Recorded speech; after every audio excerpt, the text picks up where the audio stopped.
کیا طاقت تھی، کیا آواز تھی کہ ایسے اسود و احمر بھاگے ہوئے چلے آ رہے ہیں۔ وہ کڑکا تھا ایک بجلی کا، یا کہ صوت ہادی، عرب کی زمین جس نے ساری ہلا دی۔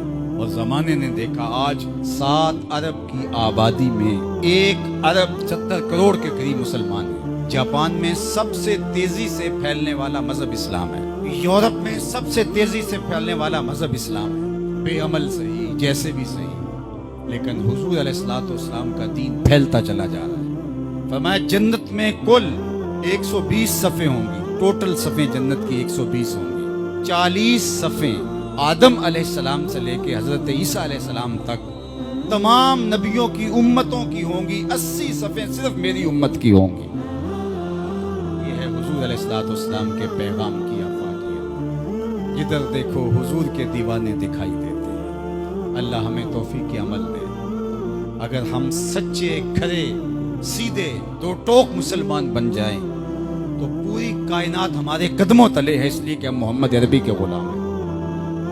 حضور کی وجہ سے کفر مٹا، اور حضور کی ذمہ داریوں میں شامل اسلام کا غلبہ کرنا۔ هو الذی ارسل رسولہ بالہدی ودین الحق لیظہرہ علی الدین کلہ۔ حضور علیہ الصلوۃ والسلام کے دین کو تمام ادیان پر غالب کرنا حضور علیہ الصلوۃ والسلام کا دیا ہوا دین اور پیغام۔ اور قرب قیامت میں اتنی دیر تک قیامت نہیں آئے گی جب تک پوری دنیا پر اسلام نہیں پھیل جائے گا۔ پوری دنیا پر اسلام نہیں پھیل جائے گا۔ شرق سے لے کر غرب تک، شمال سے لے کے جنوب تک، کائنات کی ایک چھت بھی ایسی نہیں ہوگی جہاں محمد عربی کے نام کا جھنڈا نہیں جھول رہا ہوگا، حضور کے نام کے پھریرے لہرا رہے ہوگا۔ یہ اللہ کے محبوب کی عظمت ہے۔ کفر مٹ جائے گا اور ہر طرف اسلام کا بول بالا ہوگا۔ خلیفۃ المسلمین حضرت امام مہدی کی خلافت علی منہاج النبوہ قائم ہوگی، اسی طریقے پہ قائم ہوگی۔ حضرت عیسیٰ علیہ السلام کے انفاس کی مہک سے دجال پگھلتا چلا جائے گا، اور حضور کے دیوانے آگے بڑھ بڑھ کے اسلام کے جھنڈے گاڑتے چلے جائیں گے، اور پوری کائنات کے اندر پھریرے حضور کے ہوں گے۔ تو فرمایا انا الماہی، میں ماہی ہوں۔ اللہ اکبر۔ الذی یمحو اللہ بی الکفر، اللہ میری وجہ سے کفر کو مٹا ڈالے گا۔ ہر طرف اسلام کے پھریرے لے۔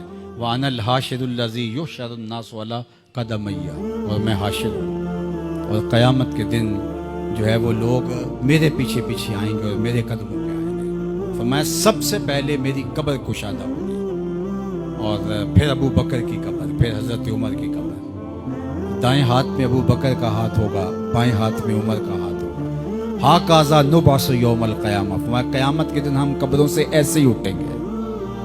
اللہ اکبر، کیا شان ہوگی، کیا عظمت ہوگی، کیا رفتوں کے پھریرے ہوں گے۔ اور پھر حضور حشر میں آئیں گے۔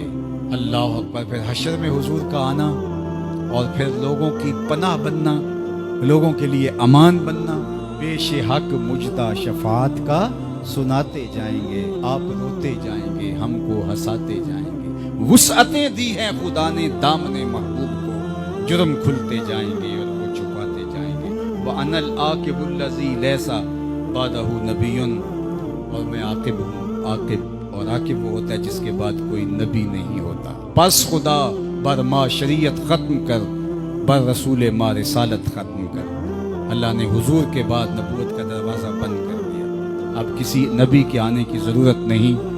تمام انبیاء کی صفات کے جامع حضور علیہ الصلوۃ والسلام کی ذات ستودہ صفات ہیں۔ حسن یوسف دم عیسیٰ ید بیضا داری، آنچ خوباں ہما دارن تو تنہا داری۔ جو مختلف انبیاء کے اندر کمالات موجود ہیں، وہ سارے ایک پیکر میں دیکھنے ہو تو محمد عربی کی چوکھٹ پہ آ جاؤ۔